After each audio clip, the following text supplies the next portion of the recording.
আপনারা দেখতে পাচ্ছেন আমি এখন ব্যাঙ্গালুরু শহরের মধ্যে আছি। এই শহরের একটা ভালো জিনিস দেখলাম, যেটা আপনাদের সঙ্গে শেয়ার না করে আর থাকতে পারলাম না।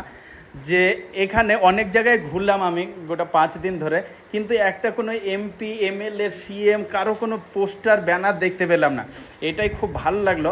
কিন্তু আমাদের ওয়েস্ট বেঙ্গলে কী বলেন তো, কোথাও বাদ দেয় আমাদের সরকার ব্যানার লাগাতে। কোনো জায়গায় অলি গলি, খেলার মাঠ, কবরস্থান, মসজিদ, মন্দির থেকে অ্যাম্বুলেন্স থেকে শুরু করে টোটো, বাস, ট্র্যাক্টর কোনো কিছুই ছাড়ে না কিন্তু বিজ্ঞাপন মারতে। আর মোগলির ডবল ইঞ্জিনের সরকাররা তো বলতেই নাই। যদি আপনারা একটু রিসার্চ করেন বুঝতে পারবেন যে শুধু বিজ্ঞাপনে ব্যানারে এরা কত টাকা খরচা করে প্রত্যেক দিনের হিসাবে। আর এই শহরে দেখলাম যে কোনো নেতা মন্ত্রীর একটা ফটো দেখতে পেলাম না। হতে পারে থাকবে সেই রকম জায়গাতে, তাদের হয়তো পার্টি অফিস সেই সব জায়গাতে থাকবে, কিন্তু এই সব জায়গাতে পাবলিক প্লেস, এত সুন্দর সুন্দর বড় বড় রাস্তা আছে, উপরে দেখতে পাচ্ছেন মেট্রো লাইন আছে, তারপরেও এইসব জায়গাতে কিন্তু একটাও আমি বিজ্ঞাপন ব্যানার কিছু দেখতে পেলাম না। হয়তো এখানকার সরকার জানে যে এই বিজ্ঞাপনের যে খরচাটা করব, সেই খরচাটা হয়তো হসপিটালে করব বা স্কুলে করব। সেই কারণে আজকে আমাদের ওয়েস্ট বেঙ্গল থেকে আসতে হচ্ছে চিকিৎসার জন্য ব্যাঙ্গালোর। আর ব্যাঙ্গালোরের চিকিৎসা আমি এইখানে এসে যা দেখলাম, বেশিরভাগ ওয়েস্ট বেঙ্গলের লোক। তার মানে আমাদের ওয়েস্ট বেঙ্গলে হয়তো এইরকম ফ্যাসিলিটির চিকিৎসা দিতে পারে না। আমি এখন এই দেখতে পাচ্ছেন একটা লোকাল বাসে আছি।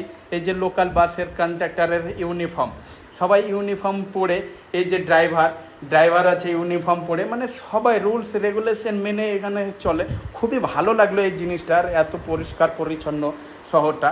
আমাদের কলকাতাও কম না, আমাদের কলকাতা শহরও খুব ভালো শহর। কিন্তু আমি যে পয়েন্টটা বলছি সে পয়েন্টটা হলো, আমাদের যে সরকার প্রত্যেকটা জায়গায় এতটা বিজ্ঞাপন দেয়, বিজ্ঞাপনের খরচ এতটা, সেই সব খরচাগুলো যদি ভালো জায়গায় হসপিটাল, স্কুল এই সব জায়গায় কাজে লাগায়, আবার মনে হয় আমার মানে সব থেকে বেশি ভালো হবে। আর আপনারা কমেন্ট করে জানান যে কোন কোন জায়গাতে আমাদের সরকারের, যে রাজ্য সরকারের ফটো নাই। যে আপনারা ফটো তুলেই কমেন্ট বক্স একদম ফুল করে দেন। যদি 5,000 টাকার কাজ করে, সেখানে 50,000-এর একটা লিস্ট লাগিয়ে দেয়, হিসাব লাগিয়ে দেয় যে এখান থেকে এই রাস্তাটা হয়েছে, বড় করে ফটো লাগিয়ে দেয় গর্বের সাথে। কিন্তু এখানে এই সব জিনিসটা দেখলাম না, সেই কারণেই হয়তো আমাদের চেয়ে অনেক এগিয়ে আছে।